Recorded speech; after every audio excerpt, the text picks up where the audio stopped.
Good morning, everyone. Good morning. It is an honor and privilege to have with us today Mr. Mike Kuczala. Mike is one of the leading experts in creating brain-compatible learning environments through state management, motivation, and physical activity.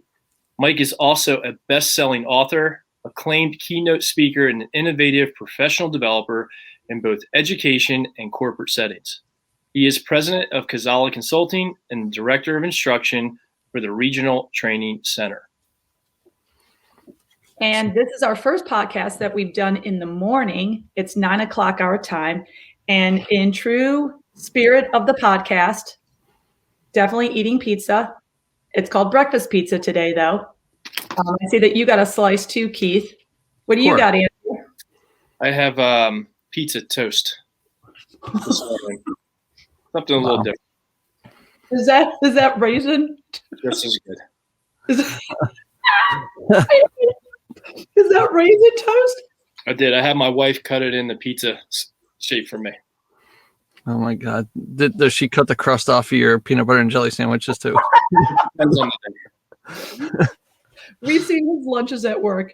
He's got his little notes written from his wife. I love you. That is not true. Don't make stuff up. All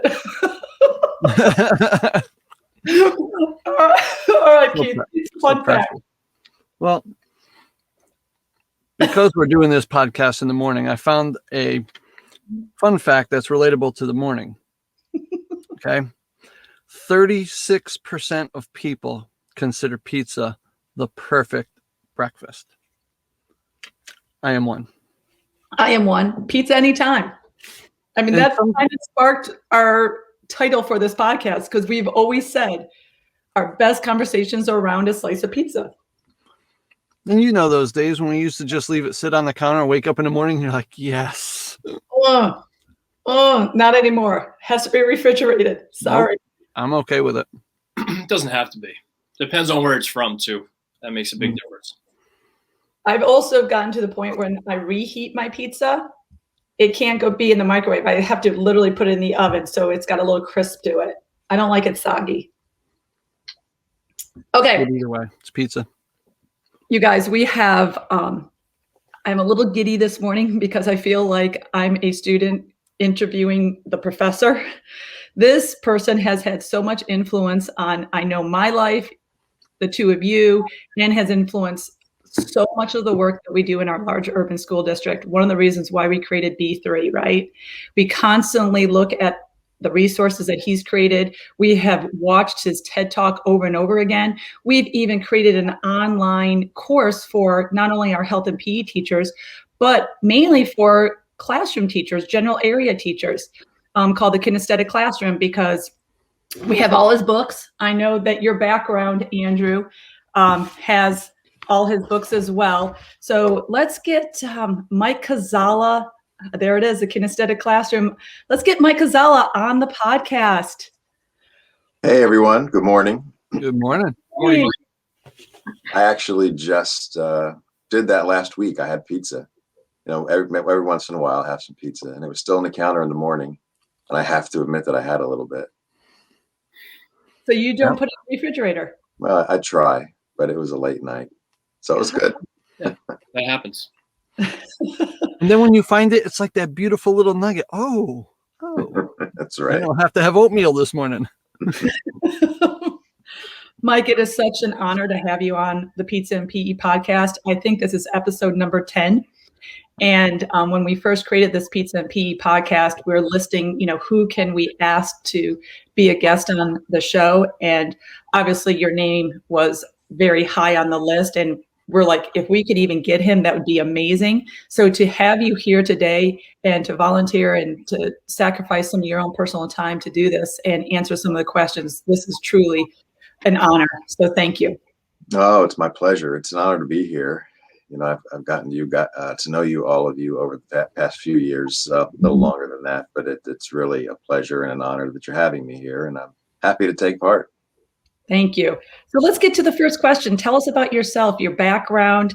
One of the things that I'm interested in too is I know that you've been an educator, but you're work history with being the director of the Regional Training Center. In your book, Ready, Set, Go, you acknowledged that you came across a brochure from the Regional Training Center and you stated it changed your life. What is that story about? And is that how you got to the Regional Training Center? It is. I mean, it's. I wish it was a little more exciting, but I mean, people find brochures for different things in their mailboxes, and that is how I found Regional Training Center. And it's interesting to ask about that because when I visit classes, I still do that when we're face to face, or even if we're virtual. I visit the class, and I ask them, "How did you find us?" And our data tells us 80 to 85% is word of mouth. Teachers tell each other about our coursework and our graduate programs. And, 1 out of every 10 finds us through a brochure. And that was my story. And I found it. I started taking graduate courses because, you need to do that for several reasons to grow and enrich and become a better teacher, to meet requirements by the state, the school district, et cetera. It helps you to move over your salary guide. So I started taking these courses and I was like, wow, this is different. And I was really captivated. And then I started teaching for them part-time. And that really was my background in brain. It was the first course I was trained to teach, was a brain compatible methods course. And I taught that more than any other course, even the ones I've designed. I've taught that course probably 40 times. I really became a brain junkie.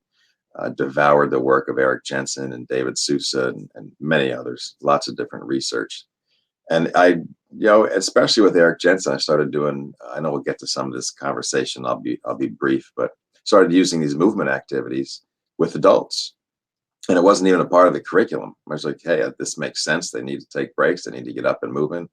And they loved it. And they took it back to the classroom. And we would do all this fantastic stuff and talk about memory systems and, everything related to brain compatible methods. And they often said what changed their classroom more than anything else was the movement they were using with their students. So that was a real eye opener for me. And it did. So Regional Training Center is a big part of my life. It has worked well with my consulting career. They go hand in hand. I'm so grateful to them and to Diana Ramsey, who is now retired, but still the president of the company.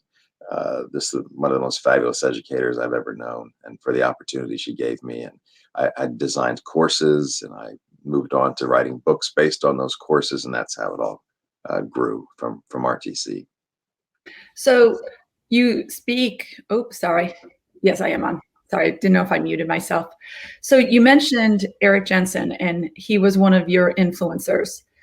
So is that someone who ignited your passion to educate others in the brain-body connection? And you mentioned, others, but you mentioned that you were a brain junkie, and I agree.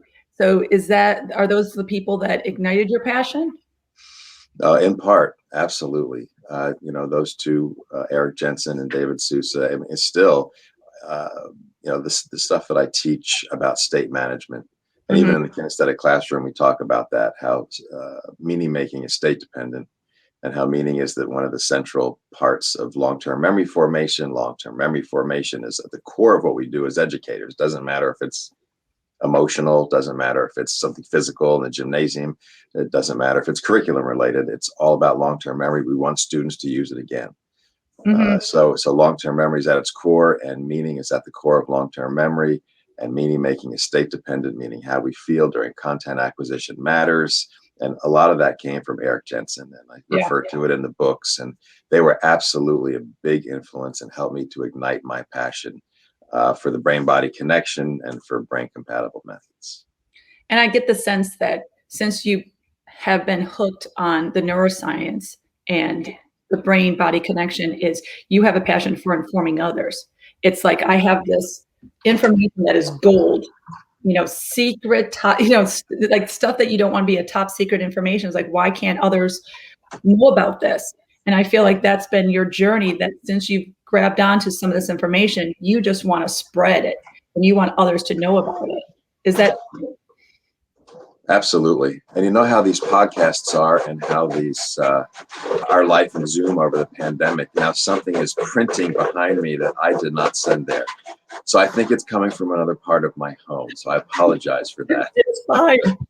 One of those funny moments. And it's not like I have this really high-end, very low volume printer. Sorry. So So talking about immediate memory and this comes into my brain. Um, you know what? That just did it to me. Look at this. That's okay.